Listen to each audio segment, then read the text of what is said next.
वाह यार, तेरी मम्मी कितनी टेस्टी सब्जी बनाती है। ला, तू अपना टिफिन मुझे दे दे। रुक, तू रोज रोज मेरी ये आलू की सब्जी और रोटी क्यों खाती है? क्यों खाती है का क्या मतलब? मुझे टेस्टी लगती है। ले, तू मेरा टिफिन खा ले। अच्छा, क्या लाई है आज तू? मुझे नहीं पता, खुद खोल कर देख ले। अरे वाह, पनीर के पराठे।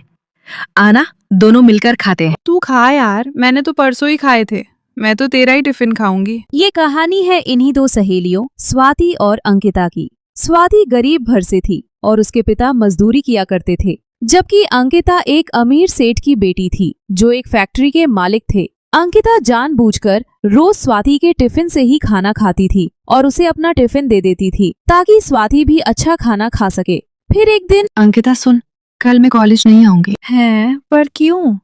तेरे बिना मेरा दिल कैसे लगेगा यार? अरे वो मुझे पापा के साथ रिश्तेदार के यहाँ जाना है, जरूरी है। अच्छा, कोई लड़के वर्गे का चक्कर तो नहीं है? भत्त पगली, ऐसा कुछ भी नहीं है।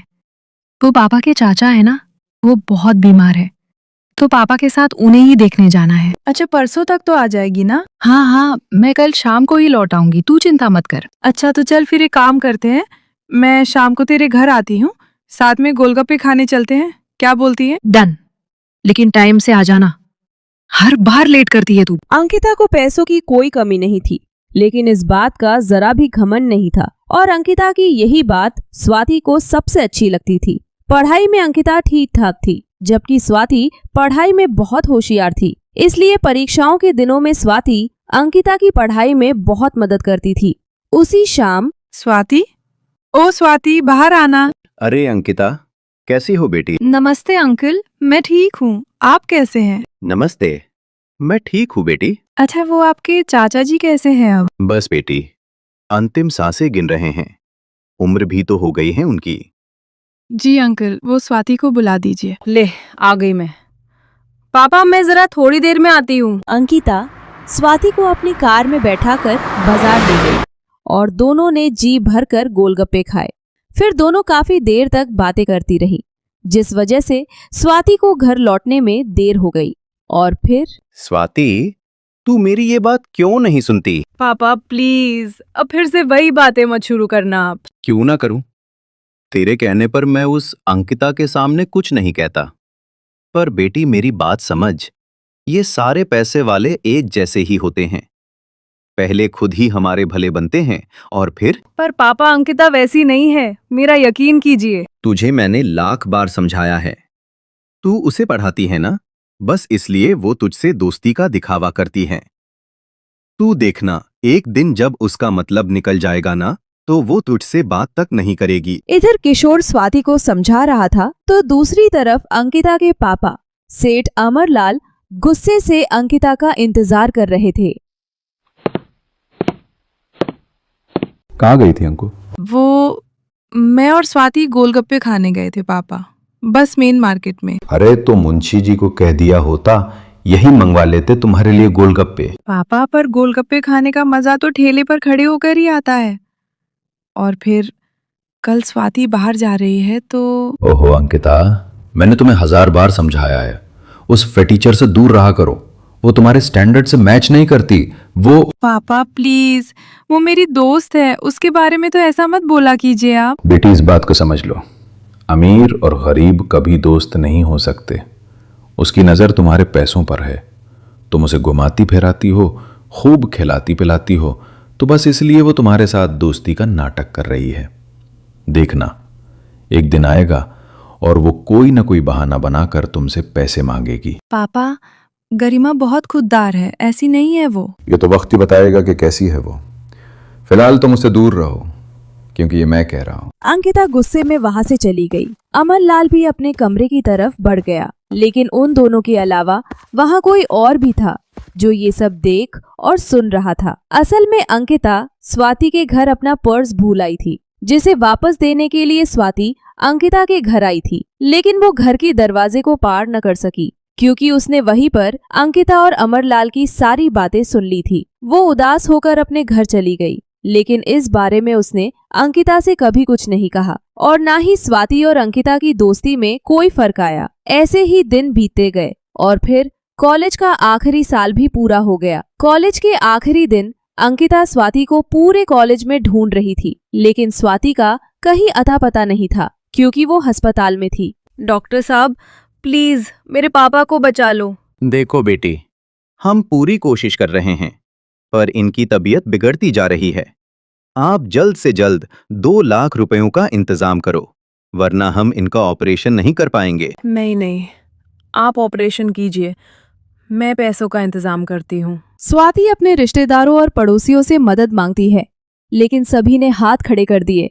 स्वाति ने सोच लिया था कि अब वो अपना मकान गिरवी रख पैसों का इंतजाम करेगी, लेकिन तभी उसे अंकिता का ख्याल आया। ओहो, अंकिता को तो मैंने कुछ बताया ही नहीं, वो मुझे ढूंढ रही होगी।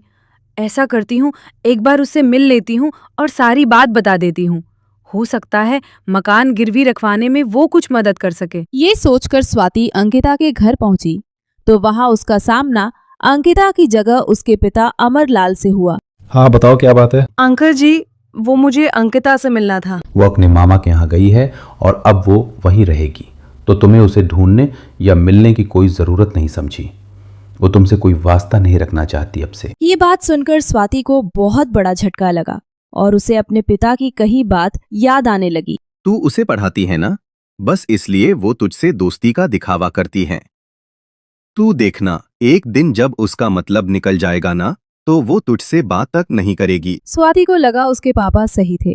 अंकिता ने कभी उसे अपना दोस्त माना ही नहीं था, इसलिए तो वो उससे बिना कुछ कहे या मिले बिना ही वहां से चली गई। ठीक है अंकिता, तुझे लगता है कि मैं तेरी दोस्ती के लायक नहीं हूँ, तो अब देखना, मैं भी खुद को साबित करके दिखाऊंगी और उसके बाद ही तेरा चेहरा देखूंगी। स्वाति की आंखों में आग थी। उसने ठान लिया था कि अब वो कुछ बनकर ही दिखाएगी। जब उसके पापा ठीक होकर घर वापस आ गए, उसके बाद से ही उसने दिन रात एक कर दिया और पूरी लगन के साथ यूपीएससी की तैयारी में जुट गई। स्वाति ने पहले ही अटेम्प्ट में यूपीएससी क्लियर किया और कुछ ही सालों के अंदर वो एक कलेक्टर बन गई। जय हिंद मैम। जय हिंद Manish, how are you? I am good ma'am. बताइए, आप मुझसे मिलना चाहते थे? जी हाँ मैम, कल वो आपने मेरे टिफ़िन के पनीर के पराठे खाए थे, आपको वो बहुत अच्छे लगे थे ना, तो मैंने आज आपका डिनर फिक्स किया है अपने घर पर। Me and my family will be very happy ma'am, अगर आप आते हैं तो। हाँ क्यों नहीं, इट्स माई प्लेजर टू। आज की शाम पनीर के पराठे के नाम। ठीक है मैम, शाम को मिलते हैं। लाल बत्ती वाली गाड़ी से स्वाति एसपी मनीष के घर पहुंची। मनीष ने उसे गेट पर रिसीव किया और फिर मनीष ने स्वाति से कहा, ma'am meet my dear wife Ankita. पूरे 4 सालों के बाद अंकिता और स्वाति एक दूसरे के सामने खड़े थे। दोनों एक दूसरे को देखकर हैरान थे। स्वाति, तुम? तभी स्वाति ने मनीष से कहा। Sorry Manish, I have to go, मुझे कुछ काम याद आ गया। तभी मनीष ने कहा, अंकिता, तुम मैम को कैसे जानती हो? क्या मैं जो सोच रहा हूँ वो सही है? क्या ये तुम्हारी बेस्ट फ्रेंड स्वाति है, जिसके पापा के इलाज में तुमने मदद की थी, जिसको तुमने बहुत ढूंढा था पर मिली नहीं? ये सुनकर स्वाति की आंखों में आंसू आ गए। मुझे माफ कर दे मेरी बहन, हमेशा तू ही सही थी और मैं गलत। अंकिता और स्वाति दोनों रोते हुए एक दूसरे को गले लगा लेती हैं। प्रियंका का आज उसके ससुराल में पहला दिन था और उसने बड़े मन से सबके लिए खूब बढ़िया रसोई बनाई थी। वाह वाह, दाल मखनी, शाही पनीर, आलू गोभी की सब्जी, पूरी, छोले और जीरा राइस, सब कुछ बनकर तैयार है। और मीठे में ये गर्मा गर्म गुलाब जामुन भी हैं। आज तो सबको एकदम खुश कर दूंगी। प्रियंका खाना ले जाकर अच्छे से डाइनिंग टेबल पर सजा देती है। वहां उसके सास ससुर और पति उसका पहले से इंतजार कर रहे थे। वाह वाह बहू, आज तो तुमने खाने में बहुत कुछ बनाया है। ये दिखने में तो बड़ा अच्छा लग रहा है। अरे वाह, खाने में भी एकदम मस्त है। जैसे ही प्रियंका के सास ससुर खाना शुरू करते हैं, उन्हें भी खाना बहुत अच्छा लगता है। वाह वाह बहू, खाना तो एकदम मजा आ गया। भाई सच में बड़ा अच्छा बना है। ये लो बेटा, तुम्हारी पहली रसोई का नेग। अरे पापा जी, इसकी क्या जरूरत थी? प्रियंका ऊपर से तो मना करती है, लेकिन फिर वो लिफाफा रख लेती है। प्रियंका की सास ने भी एक बड़ा सा लिफाफा दिया। दोनों लिफाफे लेकर प्रियंका बहुत खुश थी। वो जल्दी से सारा काम खत्म करके अपने कमरे में पहुंचती है और दोनों लिफाफे देखती है। लेकिन जब उसने खोलकर देखा तो वो एकदम चौंक गई। क्या? 51 रुपए? मैं क्या देख रही हूँ? और दूसरे लिफाफे में तो सिर्फ 50 रुपए। यानी दोनों में मिलाकर सिर्फ 101। हे भगवान, ये मेरे सास ससुर ने नाप तोल के सिर्फ 101 रुपए दिए, वो भी 2 अलग अलग लिफाफों में। तभी वहाँ प्रियंका का पति रणबीर वहाँ आता है। उसे देखते ही प्रियंका लिफाफा छुपा लेती है। अरे क्या हुआ प्रियंका, क्या देख रही हो? नहीं, कुछ भी नहीं, बस ऐसे ही। आप बताइए, आपको खाना कैसा लगा? एकदम बढ़िया प्रियंका, इसलिए मैं तुम्हें अगले महीने एक तोहफा दूंगा। क्या? मगर अगले महीने क्यों जी? अभी क्यों नहीं? अरे अभी इस महीने तो मम्मी पापा ने तुम्हें वो 2 लिफाफे दे दिए हैं, तो अब मैं तुम्हें तुम्हारा तोहफा अगले महीने दूंगा। ये सुनकर प्रियंका को बड़ा ताज्जुब होता है। रणबीर के काम पर चले जाने के बाद वो सोचती है, ये मेरे ससुराल वाले भला कैसी बात कर रहे हैं? मुझे तो कुछ भी समझ नहीं आ रहा। इतने कम पैसे तो मेरे मायके में छोटे बच्चे को भी नहीं देते, और इतना कम देने के बाद ये लोग मुझसे कह रहे हैं कि इस महीने का हो गया। छोड़ो, मेरा तो सिर ही चकरा रहा है। फिलहाल तो प्रियंका उन सब की बात को नजरअंदाज कर देती है। मगर एक दिन छुट्टी की शाम सब साथ में बैठे थे। आज तो बड़े समय के बाद सब ऐसे शाम को साथ बैठे हैं।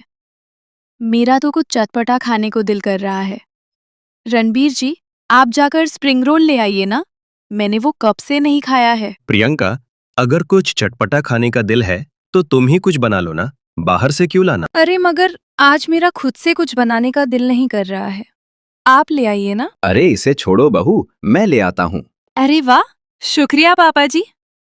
देखिए रणबीर जी, कुछ सीखिए पापा से। आप तो इतने बहाने कर रहे थे। हाँ हाँ भैया, सीख लूंगा। थोड़ी ही देर में प्रियंका के ससुर बाहर से स्प्रिंग रोल लेकर आते हैं। ये लो बहू, जाओ परोस दो। मगर जैसे ही प्रियंका स्प्रिंग रोल देखती है, वो देखकर हैरान हो जाती है और अपने ससुर जी से आकर कहती है, पापा इसमें तो सिर्फ एक ही स्प्रिंग रोल है, यानी उसके सिर्फ 4 पीस। आप लोग अपने लिए नहीं लाए क्या? अरे नहीं बहू, ये हम सबके लिए है। हम भी तो 4 ही लोग हैं, इसलिए तो मैंने एक स्प्रिंग रोल लेकर उसके 4 पीस करवाए। आप भी ना बड़े समझदार हो। लाओ लाओ बहू, जल्दी लाओ और चाय भी बना देना। अपने सास ससुर की ऐसी बातें सुनकर प्रियंका को अब बड़ा गुस्सा आ रहा था। वो चाय बनाते हुए सोचती है, हे भगवान, क्या अजीब ससुराल पाया है मैंने। अरे अपने घर में तो मैं ये अकेले खा लेती थी, और यहाँ तो हर चीज इतनी नाप तोल के दे रहे हैं। मुझे तो बहुत गुस्सा आ रहा है, लेकिन कर भी क्या सकती हूँ। इन्हें कुछ कहना अच्छा भी तो नहीं लगेगा। इतना सब होने के बाद प्रियंका हर वक्त गुस्से में ही रहने लगती है। बात बात पर उसके घर वाले कुछ ऐसा कर देते थे जिससे उसे बहुत गुस्सा आता था। एक दिन, उफ, ये मेकअप तो काफी पुराना हो गया है। अब ऐसे कैसे फंक्शन में जाऊंगी? अभी रणबीर जी और मम्मी जी से कहती हूँ, लेकिन मुझे पता है मेरे ये कंजूस ससुराल वाले मुझे कुछ भी दिलाने से रहे। लेकिन फिर भी प्रियंका बाहर जाती है तो देखती है कि उसकी सास अच्छे से तैयार हो गई थी। रणबीर भी तैयार बैठा था। अरे प्रियंका, तुम अब तक तैयार नहीं हुई? हमें शादी में जाने में देर हो जाएगी। पापा जी तो पहले ही चले गए। अरे मैं तो सिर्फ आधे घंटे में तैयार हो जाऊंगी, मगर देखिए ना, मेरे पास मेरी शादी के ही मेकअप हैं, सब खराब हो गए हैं। अरे प्रियंका, कुछ भी लगा लो, इतना सारा तो मेकअप है। ये क्या बात हुई भला? अरे आपको क्या लगता है मैं झूठ बोल रही हूँ? मेरे पास सच में एक भी मेकअप प्रोडक्ट नहीं है। मैं क्या शादी में ऐसे ही जाऊं? अरे बहू, तो आज तुम मेरा मेकअप इस्तेमाल कर लो। कल मेरे साथ चलकर बाजार में नया मेकअप खरीद लेना। नए मेकअप का नाम सुनकर प्रियंका थोड़ी खुश हो गई। अच्छा ठीक है माँ जी, लाइए अपना ही मेकअप दे दीजिए। फिलहाल तो प्रियंका अपनी सास का मेकअप इस्तेमाल कर लेती है और शादी में चली जाती है। अगले दिन वो अपनी सास के साथ बाजार जाती है। माँ जी देखिए, वो कॉस्मेटिक स्टोर कितना अच्छा लग रहा है ना, चलिए वहाँ चलते हैं। अरे बहू, वहाँ नहीं, मैं तुम्हें अपनी ही दुकान पर ले चलती हूँ, जहाँ से मैं हमेशा सामान लेती हूँ। अच्छा, कौन सी दुकान माँ जी? अरे चल तो सही, अभी पता चल जाएगा। अच्छा ठीक है। निर्मला प्रियंका को बहुत गलियों में घुमाकर एक छोटी सी दुकान पर ले जाती है, जो कि असल में थोक की दुकान थी। ये वो दुकान है मम्मी जी? हाँ बहू, अंदर तो चल, ज्यादा सोच मत। निर्मला प्रियंका को अंदर ले जाती है। दुकानदार निर्मला को देखकर कहता है, अरे निर्मला दीदी, आप आओ, बड़े दिन बाद आई हो। हाँ भैया, बहुत दिनों बाद आना हुआ। ये मेरी बहू है, इसको मेकअप दिखा दो। तो बताओ क्या क्या चाहिए और किस रेट में? बस 100 से 200 तक के ही दिखा दो, वही क्रीम पाउडर। क्या माँ जी 100 से 200 वाले? अरे बहू, ये सस्ते सामान ज्यादा चलते हैं, तुझे अब 1 साल तक लेने की जरूरत नहीं पड़ेगी। ये सुनकर प्रियंका का गुस्सा एकदम बेकाबू हो जाता है और वो उठकर दुकान से बाहर आ जाती है। पीछे पीछे उसकी सास भी आ जाती है। अरे बहू, क्या हो गया अचानक से? यहाँ बाहर क्यों आ गई? माँ जी मुझे कोई मेकअप नहीं चाहिए। वो ना, मुझे अभी याद आया, मेरे मायके में मेरा बहुत सारा मेकअप रखा हुआ है, मैं वहीं से बुलवा लूंगी। है क्या? तू भी बहू? फिर तूने फालतू में इतना किराए का खर्चा करवा दिया। इतने में तो कल की सब्जी भी आ जाती। खैर चलो फिर घर चलते हैं। प्रियंका अपनी सास के साथ वापस घर आ जाती है और अपने कमरे में जाकर अपना सामान बांधने लगती है। बस बहुत हो गया, अब मैं यहाँ और नहीं रह पाऊंगी। मुझे कुछ दिन की छुट्टी चाहिए। मुझे अपनी माँ के घर जाना पड़ेगा, वरना मैं इन नाप तोल करने वाले कंजूसों के बीच पागल हो जाऊंगी। प्रियंका पैकिंग कर रही थी, तभी अचानक प्रियंका की माँ का फोन आता है। मम्मी, मैं तुम्हें ही याद कर रही थी। अच्छा हुआ जो तुमने खुद ही कॉल कर लिया। अरे क्या हुआ बेटा, इतनी परेशान क्यों लग रही हो? मम्मी, मेरे ससुराल वालों ने मुझे पूरी तरह से परेशान कर दिया है, इसलिए मैं अपना सामान बांध रही थी। अब मुझे कुछ दिनों के लिए वापस आना है, मैं और यहाँ नहीं रह सकती। अरे प्रियंका बेटा, हुआ क्या है? सब ठीक तो है ना? नहीं मम्मी, कुछ ठीक नहीं है। मेरे सास ससुर रणबीर जी यहाँ हर चीज इतनी नाप तोल करके करते हैं। इन्होंने मुझे 2 लिफाफे दिए जिनमें गिनकर 101 रुपए थे। शादी को इतने दिन बीत गए और एक भी सही तोहफा नहीं दिया। और मम्मी, ये तो कुछ भी नहीं है। एक दिन मैंने बोला स्प्रिंग रोल खाना है, तो पापा जी गिनकर स्प्रिंग रोल के सिर्फ 4 पीस लेकर आए। क्या? हे भगवान, इतना सब हो गया और तू मुझे अब बता रही है? अब तंग आ गई हूँ मम्मी, इसलिए तुम्हारे पास आ रही हूँ।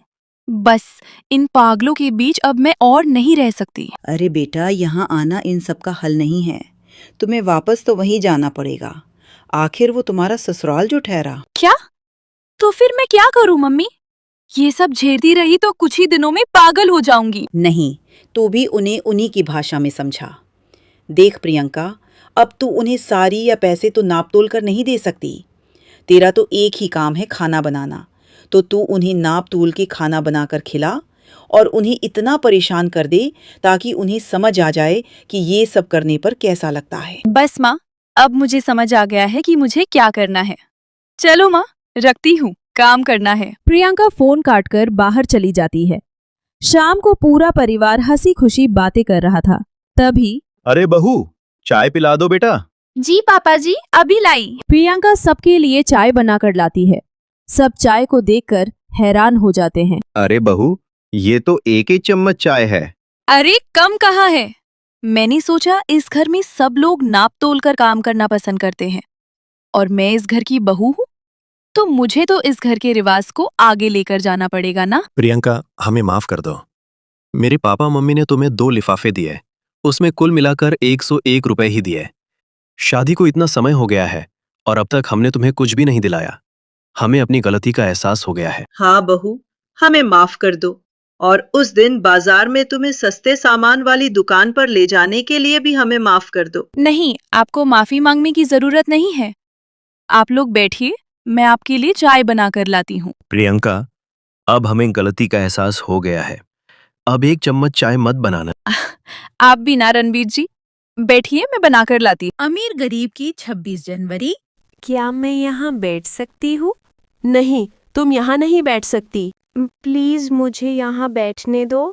नहीं, मम्मी ने मना किया है अपने साथ काले और गरीब लोगों को बिठाने के लिए। अपने क्लास स्टूडेंट की बात सुनकर बेचारी लक्षिता क्लास में सबसे लास्ट बेंच पर जाकर बैठ जाती है। थोड़ी देर में क्लास टीचर अपर्णा आती हैं और सभी बच्चों को ब्लैक बोर्ड पर पढ़ाने लगती हैं। सभी बच्चे ब्लैक बोर्ड से काम नोट कर लेते हैं और अपर्णा ब्लैक बोर्ड इरेज करने लगती हैं। तभी लक्षिता बोलती है, रुकिए टीचर, मैंने अभी पूरा नहीं लिखा है। क्यों नहीं लिखा? क्लास के सारे बच्चों ने लिख लिया है और तुम हो कि कछुए की चाल चल रही हो। टीचर, किसी ने भी मुझे अपने साथ नहीं बिठाया, इसलिए मुझे पीछे बैठना पड़ा। यहाँ से ब्लैक बोर्ड ठीक से दिखाई नहीं देता। तो तू क्या चाहती है कि इन सभी सुंदर गोरे और अमीर बच्चों के साथ तुझे आगे बिठाऊं?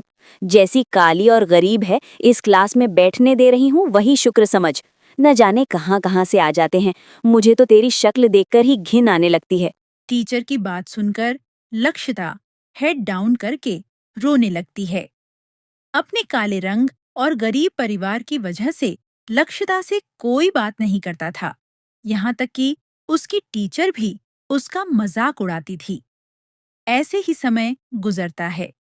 एक दिन टीचर अनाउंस करती हैं, बच्चों, आप सब जानते हो कि कुछ दिनों में 26 जनवरी आने वाला है, इसीलिए हमारी स्कूल में एक एनुअल फंक्शन होगा। जो भी बच्चा पार्टिसिपेट करना चाहता है वो अपना नाम दे दे। सारे बच्चे नाम लिखवाने लगते हैं। लक्षिता भी आगे आती है। तुझे कौन स्टेज पर डांस करता हुआ देखना चाहता है? लगता है तुझे अपनी बेइज्जती करवाने का शौक है। अगर सब मुझे देखकर हंसेंगे तो भी कोई बात नहीं, मैं 26 जनवरी के फंक्शन में जरूर पार्टिसिपेट करूंगी। नाम तो लिख गया, लेकिन रंग और गरीबी की वजह से लक्षिता को सबसे पीछे खड़ा कर दिया जाता है। सेंटर में खड़ी होती है समीरा। इसके बावजूद लक्षिता जी जान से प्रैक्टिस करती है। समीरा और उसके अमीर दोस्त लक्षिता को खरी खोटी सुनाकर चले जाते हैं। लक्षिता रोते हुए अपनी गरीब झोपड़ी में आती है और सारी बात अपनी माँ को बताती है। माँ, मुझे बहुत डर लग रहा है। नहीं बेटा, हम भले गरीब हैं लेकिन कमजोर नहीं। 26 जनवरी हम सबके लिए है, किसी से डरने की जरूरत नहीं। अपनी माँ माधुरी की बात सुन लक्षिता के अंदर आत्मविश्वास की एक नई किरण उगती है और अगले दिन से लक्षिता सभी घमंडी और अमीर बच्चों की बातों को इग्नोर करते हुए अपने डांस पर फोकस करने लगती है। वहीं 26 जनवरी को अब सिर्फ कुछ ही दिन रह जाते हैं, जिसके चलते सभी बच्चे क्लास को डेकोरेट कर रहे होते हैं। क्या मैं तुम्हारी मदद कर सकती हूँ? मुझे डेकोरेशन करना बहुत पसंद है। तुम हमारी मदद नहीं कर सकती। हम नहीं चाहते कि तुम हमारे किसी भी सामान को हाथ लगाओ। ऐसे ही 2 दिन गुजर जाते हैं और आज 26 जनवरी का एनुअल फंक्शन होता है। सभी बच्चे एक बार फाइनल प्रैक्टिस कर रहे होते हैं, तभी अचानक डांस की प्रैक्टिस करते हुए समीरा का पैर ट्विस्ट हो जाता है, जिससे उसके पैर में मोच आ जाती है।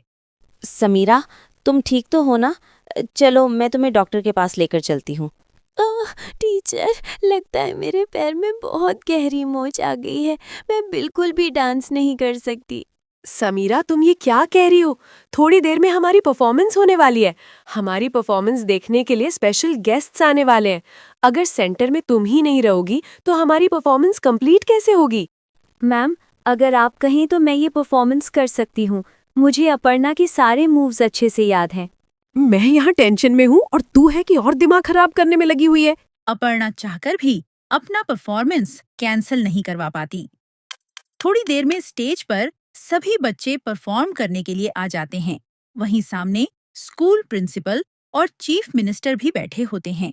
सभी बच्चे डांस कर ही रहे होते हैं कि अचानक हाथों में तिरंगा लिए लक्षिता स्टेज पर आती है। ये लक्षिता, ये सब क्या कर रही है? अपनी एंट्री के बाद लक्षिता सभी बच्चों के साथ मिलकर काफी अच्छा प्रदर्शन देती है। जैसे ही प्रदर्शन खत्म होता है, मुख्यमंत्री खड़े होकर उनके लिए ताली बजाते हैं। बेटा, आप तो बहुत अच्छा डांस करती हो। अच्छा हुआ आपने सेंटर में इस बच्ची को खड़ा किया। इसने सभी बच्चों में से सबसे अच्छा परफॉर्म किया है। लेकिन सर, ये तो काली है। क्या कहा आपने? आप एक टीचर होकर ऐसी बातें कर रही हैं। अगर टीचर ऐसी सोच रखता है तो स्टूडेंट कैसी सोच रखते होंगे? आप जैसी टीचर को तो स्कूल में पढ़ाने का अधिकार ही नहीं होना चाहिए। लक्षिता और मुख्यमंत्री की बातें सुनकर अपर्णा सबके सामने लक्षिता से माफी मांगती है। लक्षिता और मुख्यमंत्री की बातें सुनकर अपर्णा सबके सामने लक्षिता से माफी मांगती है। जो बच्चे लक्षिता का मजाक उड़ाते थे, वे सभी भी लक्षिता से माफी मांगते हैं और इसी के साथ लक्षिता को मुख्यमंत्री से बेस्ट डांसर की ट्रॉफी भी मिलती है।